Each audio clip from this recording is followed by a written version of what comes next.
Assalamualaikum warahmatullahi wabarakatuh. My name is Nabilla Dzulfahmi with student number 205230393. Okay, now I'm going to telling again about the short story with the title The Monkey's Paw by W. Jacobs. The story of The Monkey's Paw by W. Jacobs is set in a laburnum villa where the White family resides. The small parlor of the villa is cozy, with a fire burning brightly, creating a warm contrast to the cold and wet night outside. The characters in the story include Mr. White, a chess enthusiast, and his wife, Mrs. White, a caring and supportive wife, and their son, Herbert, described as clever and playful. The story introduces Sergeant Major Morris, a guest who brings with him the mysterious monkey's paw.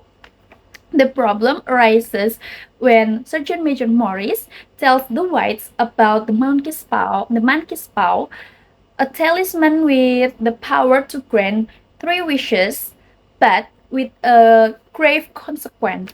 Despite warning from the soldier about the potential harm of using the paw, Mr. White makes a wish for 200 pounds.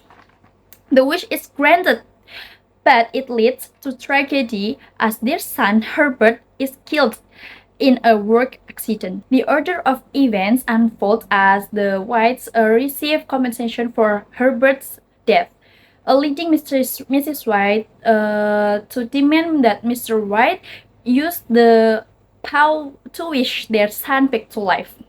Reluctantly, Mr. White makes the wish, and eerie knocks are heard at the door, hinting Herbert's return.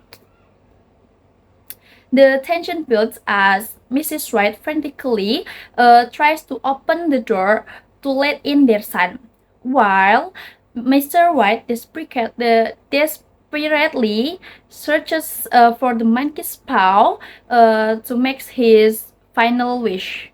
The problem is solved when Mr. White finds the monkey's paw and hastily makes his third wish, just as the knocking stops. The story ends with a chilling realization that the wish has been granted, but the consequences are left to the imagination as the street outside the villa remains quiet and deserted. The tale leaves the reader with a sense of unease and the haunting power of fate and the supernatural.